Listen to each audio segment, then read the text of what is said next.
Hello everyone, welcome to back my channel. I hope everyone is having a wonderful day. Before starting the video, please go ahead and hit the subscribe button and give this video a thumbs up. Fiona Phillips has opened up about the heartbreaking real reason behind her marriage troubles after blaming menopause.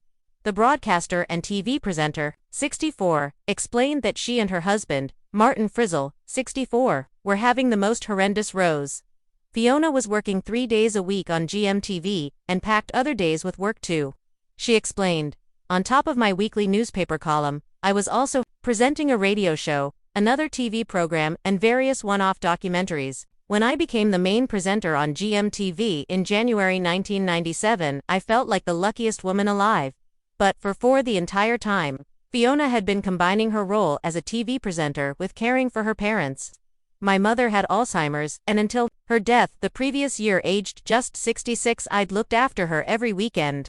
Not long afterwards we discovered my father had also fallen victim to the disease. Then I'd dash home to pick the boys up from school, give them some tea and help with their homework before falling into bed and doing it all over again the next day," reports the Daily Mail.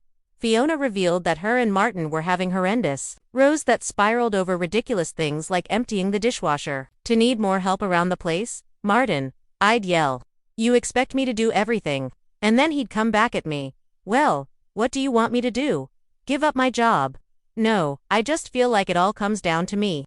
'Well, let's get alive-in. Nanny then,' he'd yell. 'I don't want a live-in nanny taking over my house.' I'd shout back." Fiona was caught up in so many conflicting emotions. She knew the job was destroying her, but it also gave her security and purpose. "I knew I wasn't giving the boys the attention they needed, but I didn't want to pay someone else to do that when I'd been brought up to believe that was my job.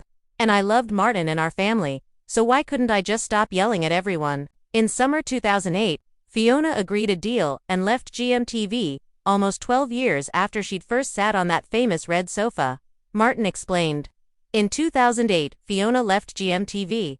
"Television can be a brutal world and things keep changing. If a new boss comes in and wants to shake up the format, then that's what happens. There's not really much a presenter can do about that." It was a massive knock to her pride and confidence. Fiona really doesn't have a big ego, unlike so many people in the world of TV, but it was still a jolt. During that time she spent a lot of time with her dad. She went down to see him every weekend and also during the week when she could. When Phil passed away, that was incredibly hard for her. In 2014, Martin took over at ITV's Loose Women, and after a spell sorting that out, became editor of This Morning with Phillips Schofield and Holly Willoughby the following year. Fiona said, "But my TV career didn't recover in the same way. Bits and pieces of work came in, but I never felt completely right. Was I worried that there might be something sinister lurking beneath the surface? That Alzheimer's could one day be coming for me too. On one level, I did think I would get the disease, but there was also another part of me that was in a strange sort of denial about it all. This illness has devastated so much of my life already, surely it's not going to come for me too." I'd tell friends, "Lightning doesn't strike twice." Well, even if it does, it definitely doesn't strike 3 times. Was that wishful thinking? Maybe, but there were times when I truly believed it. Meanwhile, Fiona and Martin's marriage was coming under increasing strain, and Fiona is now sure the disease was at least partly responsible, but at the time neither of them could see it.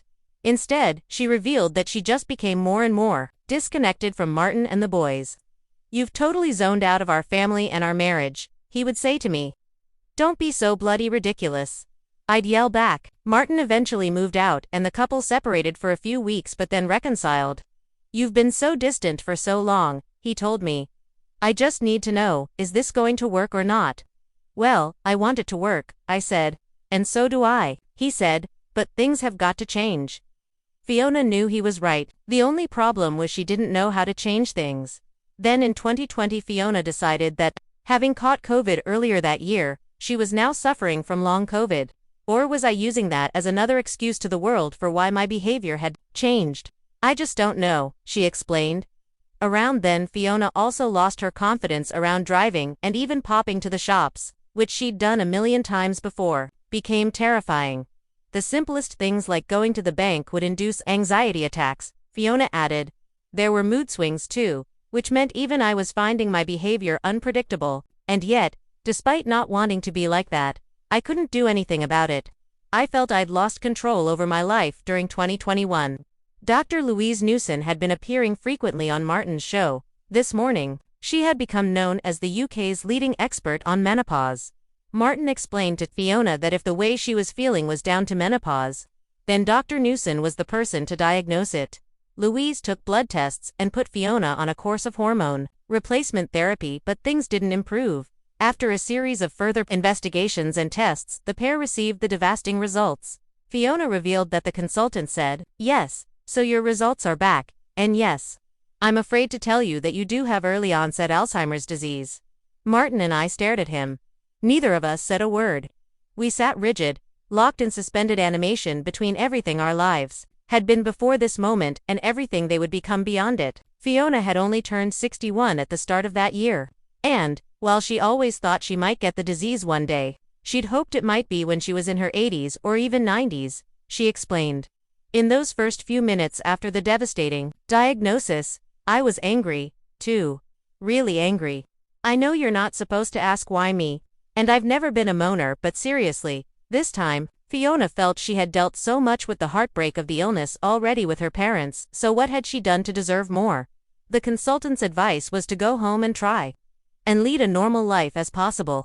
The next morning Martin got up to go to work, just as he always did. I got up and made a coffee, then went for a walk, just as I always did, wrote Fiona. What else could we do?